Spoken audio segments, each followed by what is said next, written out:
हरियाणा में निकाय चुनाव के आ जाएंगे नतीजे। 28 नगर पालिकाएं और 18 नगर परिषदों के लिए काउंटिंग जारी। दोपहर तक साफ हो जाएगी तस्वीर। राहुल से ईडी की पूछताछ के बीच कांग्रेस ने अपने सभी विधायकों और सांसदों को दिल्ली बुलाया। आज पार्टी मुख्यालय में होगी अहम बैठक। मोदी सरकार को घेरने की रणनीति होगी तैयार। मुख्यमंत्री जयराम ठाकुर के सियासी दौरे जारी। आज एक दिन के किन्नौर दौरे पर सीएम जयराम। सीएम जयराम और नेता प्रतिपक्ष के बीच तेज हुई जुबानी जंग। अग्निहोत्री ने सीएम को दी मर्यादित भाषा बोलने की नसीहत। कहा, जैसे बात करोगे वैसे जवाब देंगे। सोलन में कल होगा बीजेपी का त्रिदिवसीय सम्मेलन। बड़े स्तर पर तैयारी में जुटी बीजेपी। वाटरप्रूफ पंडाल किया जा रहा तैयार। जाम के जंजाल से बेहाल हुई पहाड़ों की रानी शिमला। आए दिन ट्रैफिक बनी समस्या। पर्यटन कारोबार पर पड़ने लगा है असर।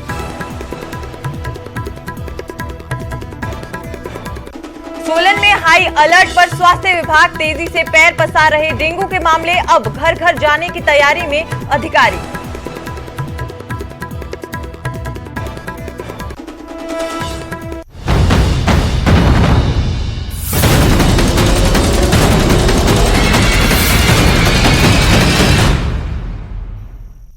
नमस्कार, न्यूज 18 पंजाब हरियाणा हिमाचल में आप सभी का स्वागत है। मैं हूं सुजाता कंवर और बुलेटिन की शुरुआत करेंगे हरियाणा निकाय चुनावों से। आपको बता दें कि हरियाणा निकाय चुनावों में आज फैसले का दिन है। आज नतीजे आने वाले हैं। 28 नगर पालिका और 18 नगर परिषदों के लिए काउंटिंग जो है वो जारी है। सुबह 8 बजे से ही काउंटिंग शुरू हो गई थी और आज दिन तक यहां पर तस्वीर साफ हो जाएगी। दोपहर तक यहां पर तस्वीर साफ होने की संभावना जो है वो जताई जा रही है। दरअसल 19 जून को जो है वो निकाय चुनाव के लिए वोटिंग करवाई गई थी। अब 3504 जो है उम्मीदवार हैं, उनकी किस्मत का फैसला जो है वो आज आने वाला है।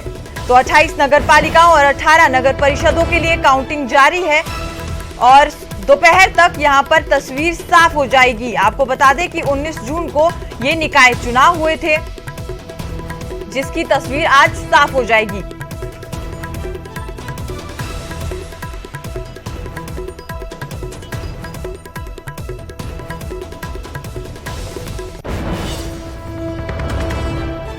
तो बड़ी खबर, हरियाणा निकाय चुनावों के लिए काउंटिंग जो है वो जारी है। सुबह 8 बजे से ही मतगणना केंद्रों पर ये काउंटिंग जारी हो गई थी और मतगणना केंद्रों पर कड़ी सुरक्षा है।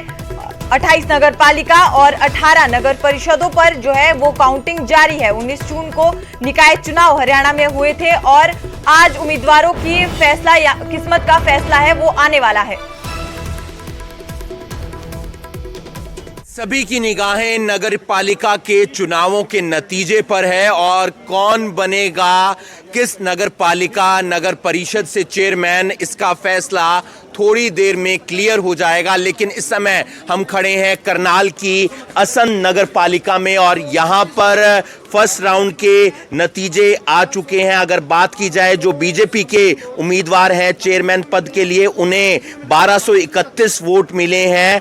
कमलजीत सिंह लाडी उनका नाम है। आम आदमी पार्टी से सोनिया बहोत, उन्हें पहले राउंड में 562 वोट मिले हैं। सतीश कटारिया 1738 वोट लेकर सबसे आगे चल रहे हैं। निर्दलीय उम्मीदवार हैं और उन्हें कांग्रेस के नेता जिलेराम शर्मा का समर्थन है। इसके साथ साथ राजेंद्र मट्टू जो निर्दलीय उम्मीदवार हैं, उन्हें 672 वोट मिले हैं और उन्हें कांग्रेस के विधायक शमशेर सिंह गोगी का समर्थन है। पहले राउंड के नतीजे आए हैं, नो टेबल लगी हुई हैं। 3 राउंड यहां पर होंगे और उसके बाद फैसला हो जाएगा कि असंध का चेयरमैन कौन होगा।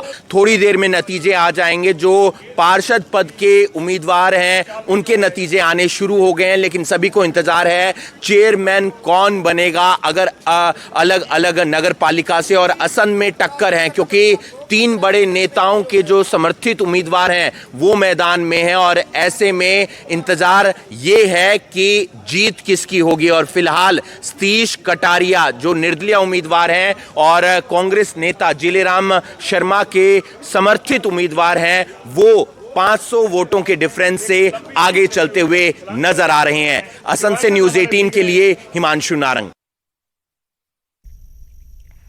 तो आज हरियाणा निकाय चुनाव के नतीजे आएंगे और खबर पर ज्यादा जानकारी के लिए नितिन अंतिल हमारे साथ हैं सोनीपत से, और इसी के साथ साथ प्रदीप धनखड़ भी बहादुरगढ़ से हमारे साथ जुड़ चुके हैं। प्रदीप और नितिन, आप दोनों से हाल जानना चाहेंगे इस वक्त की, क्या कुछ जानकारी आपके पास? जी बिल्कुल, बहादुरगढ़ में मतगणना चेयरमैन पद का जो है नतीजा सामने आ गया है और कुंडली में पहली बार नगर निकाय चुनाव थे और यहां से नगर पालिका में बीजेपी ने जीत हासिल की है। बीजेपी की उम्मीदवार जो शिमला देवी थी वो 77 वोटों से विनर हुई है। हालांकि कांटे की टक्कर आम आदमी पार्टी और बीजेपी पार्टी में देखने को मिली। पहले राउंड में बीजेपी आ गई थी, सेकेंड राउंड में फिर आम आदमी पार्टी आ गई थी, उसके बाद थर्ड राउंड में भी आम आदमी पार्टी थी। लेकिन कांटे की टक्कर के बाद आखिरकार चौथे राउंड में, जो कि लास्ट राउंड था, उसमें कुल 1987 वोट शिमला देवी ने और 1910 वोट आम आदमी पार्टी की प्रत्याशी कुमारी अंजलि ने हासिल की और आखिरकार आम आदमी पार्टी यहां से हारी है और बीजेपी पार्टी की शिमला देवी ने जीत हासिल कर ली है। जी सुजाता जी, तो सोनीपत से नतीजा सामने आ चुका है। नितिन, आप हमारे साथ बने रहिए। प्रदीप धनखड़, आपसे एक बार जानना चाहेंगे, क्या कुछ जानकारी आपके पास? जी सुजाता, दरअसल निकाय चुनाव 2022 के नतीजे आने शुरू हो गए हैं। सदस्य पद के लिए जो नतीजे आए हैं, वार्ड नंबर 1 से रजनीश ने बढ़त बनाई है, वो जीत दर्ज की है।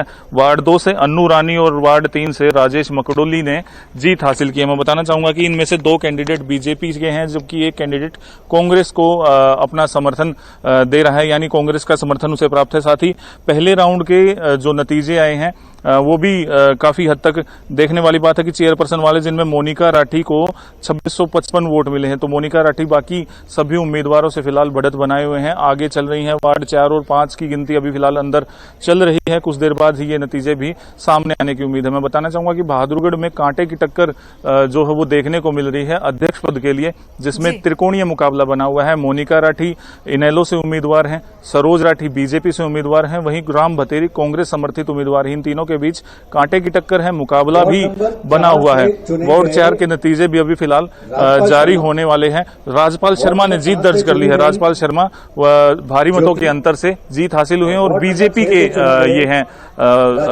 कैंडिडेट हैं। जी सुजाता। जी प्रदीप, कितने राउंड में आशंका जताई जा रही है कि तस्वीर जो है वो साफ हो जाएगी? जी सुजाता, बहादुरगढ़ में 9 राउंड की गिनती होनी है। 14 टेबल लगाई गई हैं। 14 टेबलों पर एक बार में जो है वो 28 मशीनें जा रही हैं, जिनमें से 14 जो मशीनें हैं वो वार्ड पार्षदों के जो चुनाव हुए थे बूथ नंबर वाइज जा रही हैं, जबकि चेयरमैन पद के लिए 14 मशीनें। पहले वार्ड का रिजल्ट डिक्लेयर किया जा रहा है और उसके बाद चेयरपर्सन पद के उम्मीदवारों की वोटों की गिनती हो रही है। साथ साथ जो उम्मीदवार जीत रहे हैं उनकी जीत के सर्टिफिकेट भी उन्हें साथ साथ सौंपे जा रहे हैं। सुजाता जी शुक्रिया प्रदीप और नितिन हमारे साथ जुड़ने के लिए और ज्यादा जानकारी देने के लिए। तो आज हरियाणा निकाय चुनाव के नतीजे आने हैं, इसलिए भी हरियाणा निकाय चुनाव इसलिए भी खास है क्योंकि चेयरपर्सन के लिए यहाँ पर डायरेक्ट वोटिंग की गई है। तो 8 बजे से मतगणना शुरू हो चुकी है और दोपहर तक तस्वीर साफ हो जाएगी, ये भी आशंका यहाँ पर जताई जा रही है।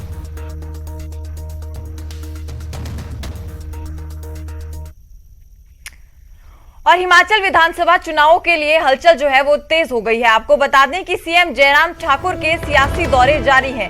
आज किन्नौर के दौरे पर मुख्यमंत्री जयराम ठाकुर रहेंगे। आपको बता दें कि एक दिन के दौरे पर वो किन्नौर जा रहे हैं। किन्नौर में बड़ी सौगात यहां पर सीएम जयराम ठाकुर दे सकते हैं और सीएम जयराम ठाकुर के किन्नौर आने की तैयारियां भी तेज हो चुकी हैं।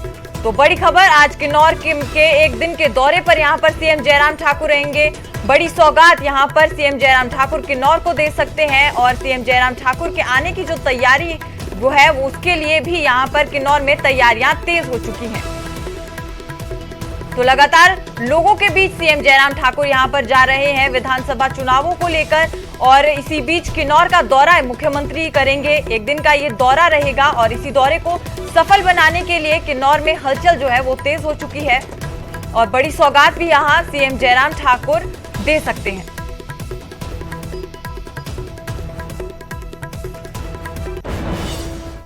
और विधानसभा चुनावों को देखते ही बीजेपी की तैयारियां तेज हैं। आपको बता दें कि कल बीजेपी का त्रिदेव सम्मेलन होगा। सोलन में ये त्रिदेव सम्मेलन होगा। बड़े स्तर पर तैयारी में जो है वो बीजेपी जुटी है। मौसम को देखते हुए वाटरप्रूफ पंडाल भी यहां पर तैयार किया जा रहा है। 23 जून को पुलिस ग्राउंड में ये सम्मेलन होना है और इस सम्मेलन का जायजा बीजेपी नेता ले रहे हैं। 23 जून को शिमला संसदीय क्षेत्र का त्रिदेव सम्मेलन यहाँ सोलन के ऐतिहासिक पुलिस ग्राउंड में संपन्न होने जा रहा है और उसकी तैयारियां जोर शोर से चल रही हैं।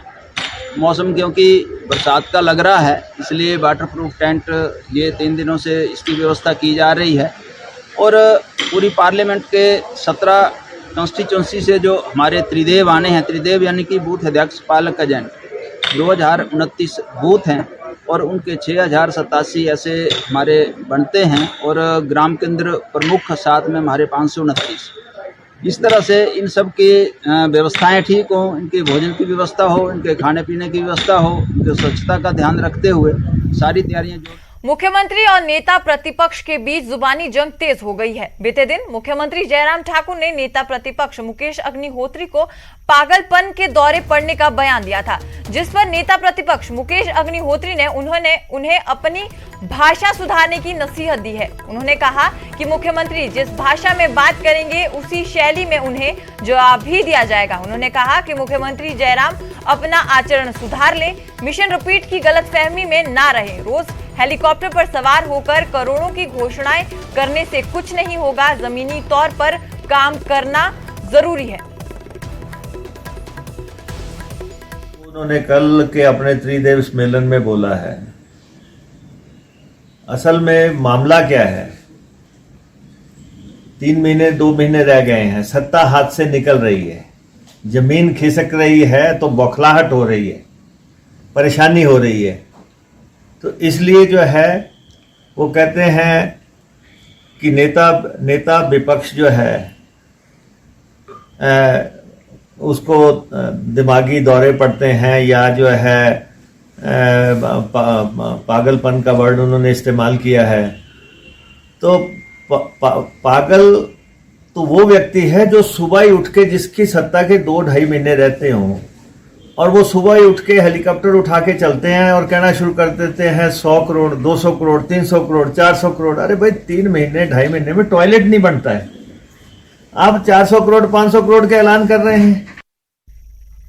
शिमला में फिर कांग्रेस मैनिफेस्टो कमेटी की बैठक हुई, जिसमें कांग्रेस ने सत्ता वापसी के लिए एक बार फिर अपना प्लान तैयार किया। कई घंटे तक वापसी की राह तलाश रहे कांग्रेस नेताओं ने मंथन किया। साथ ही बैठक में नाहन कांग्रेस की गुटबाजी का मुद्दा भी पहुंचा। कांग्रेस के हिमाचल प्रभारी राजीव शुक्ला ने कहा कि इस मामले में रिपोर्ट तलब कर दी गई है, जिसके बाद कार्रवाई की जाएगी।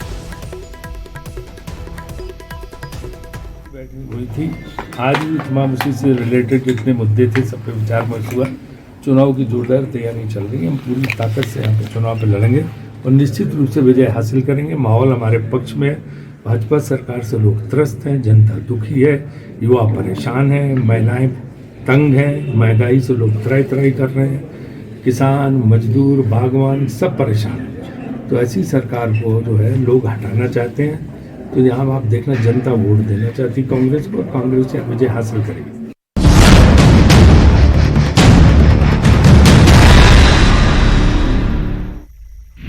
हरियाणा में निकाय चुनावों के आ जाएंगे नतीजे। 28 नगर पालिकाएं और 18 नगर परिषदों के लिए काउंटिंग जारी। दोपहर तक साफ हो जाएगी तस्वीर। राहुल से ईडी की पूछताछ के बीच कांग्रेस ने अपने सभी विधायकों और सांसदों को दिल्ली बुलाया। आज पार्टी मुख्यालय में होगी अहम बैठक। मोदी सरकार को घेरने की रणनीति होगी तैयार। नेता प्रतिपक्ष मुकेश अग्निहोत्री ने सीएम को दी इलाज करवाने की सलाह। बोले मुख्यमंत्री का दिमागी संतुलन हो रहा खराब, सत्ता जाने के खौफ में है मुख्यमंत्री। देवभूमि में कांग्रेस पर गरजे केंद्रीय मंत्री अनुराग ठाकुर और धर्मेंद्र प्रधान। पीएम पर कांग्रेस की बयानबाजी को बताया हर तरफ हार की बौखलाहट।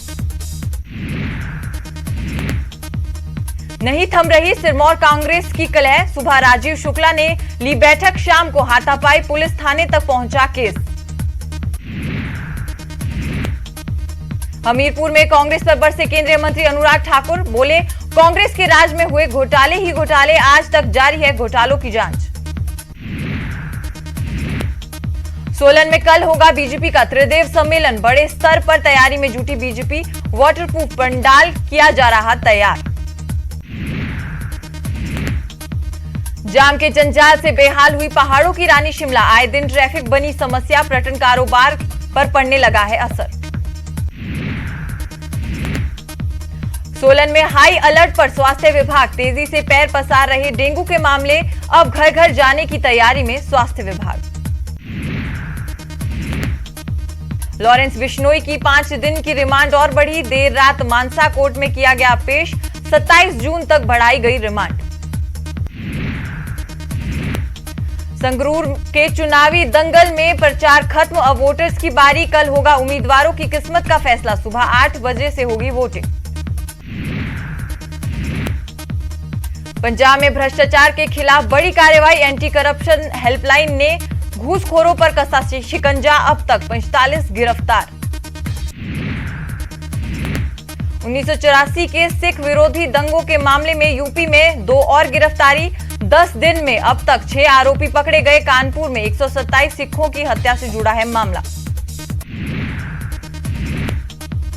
अफगान सिखों के लिए आगे आई एसजीपीसी, धामी बोले भारत सरकार मंजूरी दे तो सिखों को वापस देश लाने के लिए उठाएंगे पूरा खर्च। पठानकोट के बेटे फ्लाइंग अफसर राघव को मिला एयरफोर्स में बड़ा सम्मान, वायुसेना अकादमी में हासिल किया स्वॉर्ड ऑफ ऑनर। केंद्रीय मंत्री अनुराग ठाकुर ने किया वोडाफोन आइडिया ऑफ फाउंडेशन के कौशल प्रशिक्षण केंद्र का उद्घाटन, वित्तीय जानकारी के लिए जादूगिन्नी की मोबाइल वैन को दिखाई हरी झंडी। किन्नौर में सतलुज नदी पर निर्माणाधीन 450 मेगावाट जल विद्युत परियोजना के दौरान दर्दनाक हादसा, ट्रॉली गिरने की वजह से 2 मजदूरों की मौत। कुल्लू में रफ्तार का कहर, चंडीगढ़ मनाली 4 लेन बजोरा पुल के पास तेज रफ्तार कार 40 फीट गहरी खाई में गिरी, 2 लोगों की मौत। नूरपुर में रोजगार मेले का आयोजन, थोड़ी देर में शुरू होगा रोजगार मेला, हिमाचल प्रदेश कौशल विकास निगम और आईटीआई की साझेदारी। हिमाचल की संस्कृति और इतिहास से रूबरू हुए केरल के छात्र, Rajagiri school of engineering and technology के 31 छात्र और शिक्षक पहुंचे थे हिमाचल। अग्निपथ योजना को लेकर हिमाचल आप प्रवक्ता पंकज पंडित का बयान, बोले देश और युवाओं पर गंभीर चोट, अग्निपथ योजना, केंद्र सरकार को युवाओं के भविष्य की चिंता नहीं। करनाल में पटवारी को रिश्वत लेते हुए किया गिरफ्तार, साथी के साथ 30,000 रिश्वत लेते हुए पकड़ा, इंतकाल चढ़वाने के नाम पर मांगी थी रिश्वत, 10,000 रुपए पहले ले चुका था पटवारी। धर्मशाला रोपवे बना पर्यटकों की पहली पसंद, अब तक 1,25,000 से अधिक लोग कर चुके हैं रोपवे का सफर।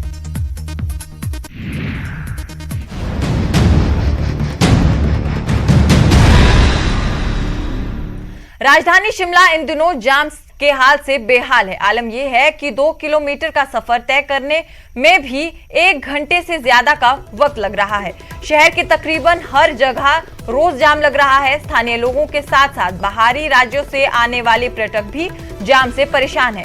इसका असर पर्यटन कारोबार पे पड़ने लगा है। जाम की समस्या से निजात दिलाने के लिए Himachal Pradesh tourism stake holder association ने जिला प्रशासन और पुलिस को सुझाव दिए हैं और शहर में प्रवेश द्वार पर ट्रैफिक लाइन लगाकर ट्रैफिक को कंट्रोल करने को कहा गया है।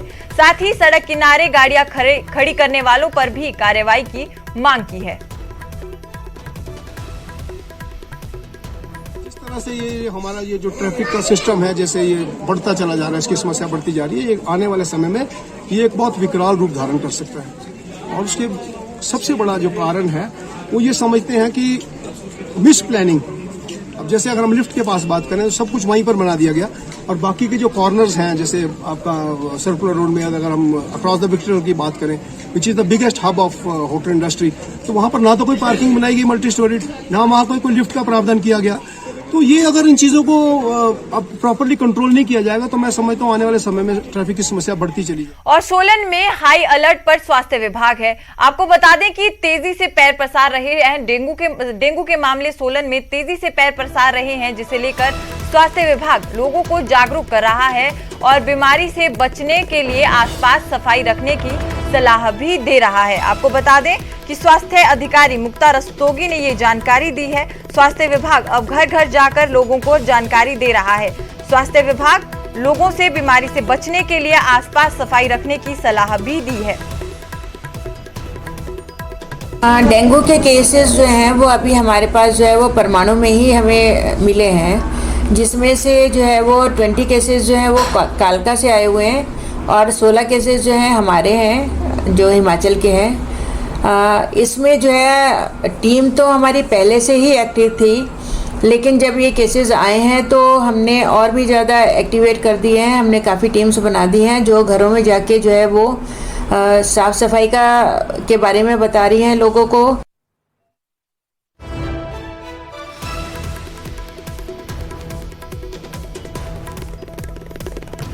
और खबर पर ज्यादा जानकारी के लिए सीधा रुख करेंगे हमारे संवाददाता कीर्ति कौशल का।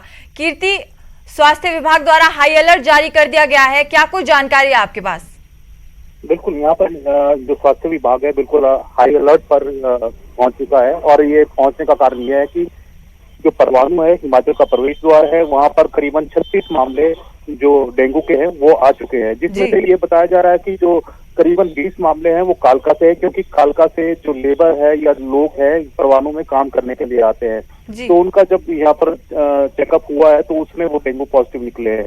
और इसी तरह जो 16 मामले हैं वो परवाणु के निकले हैं और ये हर वर्ष का मामला है।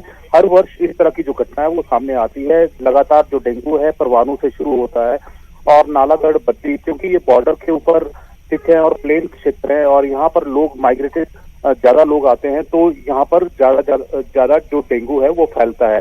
स्वास्थ्य विभाग हमेशा तैयारियां करता है, लेकिन तैयारियां धरी की धरी रह जाती है, क्योंकि जो डेंगू है वो लगातार यहाँ पर बढ़ता जा रहा है। नालियां उनमें पानी खड़ा रहता है, जो यहाँ पर इंडस्ट्रियल एरिया ज्यादा है वहां से भी जो पानी है वो निकासी नहीं हो पाती और वहां पे भी पानी खड़ा रहता है, तो उसकी वजह से ये जो डेंगू का मच्छर है वो ज्यादा पनपता है और इस तरह से जो डेंगू है वो फैलता है। काफी जो सख्त निर्देश हैं वो नगर परिषद परवाणु द्वारा भी दिए जाते हैं, स्वास्थ्य विभाग द्वारा भी दिए जाते हैं, फॉगिंग भी की जाती है, लेकिन ये नाकाफी सिद्ध हो रही है। इसलिए जो प्रशासनिक अधिकारी हैं या स्वास्थ्य विभाग को है और हाई अलर्ट पर रहना पड़ेगा, ताकि इस तरह से जो डेंगू के मामले हैं और ज्यादा ना बढ़े। जी शुक्रिया कीर्ति, ज्यादा जानकारी देने के लिए। तो सरकार चौकस है, लेकिन हर साल इस तरह की स्थिति सामने आ जाती है, जिसे लेकर सोलन में एक बार फिर हाई अलर्ट जारी कर दिया गया है। आपको बता दें कि डेंगू के मामले लगातार सोलन में बढ़ते जा रहे हैं, जिसकी वजह से यहां पर हाई अलर्ट जो है वो स्वास्थ्य विभाग द्वारा जारी कर दिया गया है। सीएम जयराम ठाकुर एक बार फिर देवी के दर पर नतमस्तक हुए हैं। आपको बता दें कि दरअसल सीएम जयराम ठाकुर अपनी शादी की सालगिरह के खास मौके पर सीएम अपनी पत्नी के साथ कालीबाड़ी मंदिर पहुंचे और देवी के चरणों में शीश नवाकर आशीर्वाद लिया।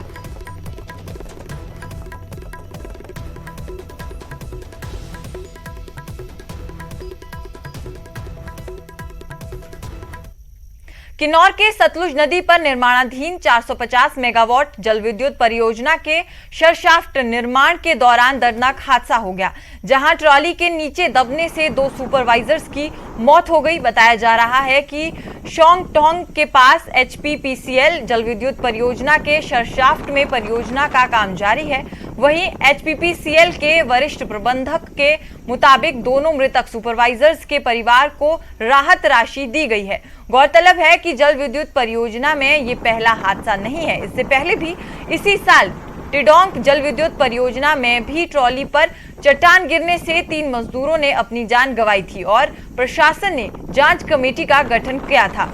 टिडोंग परियोजना के हादसे में जांच शुरू हुई थी, लेकिन अब तक जांच रिपोर्ट सामने नहीं आई है। फिलहाल इस बुलेटिन में इतना ही। नमस्कार।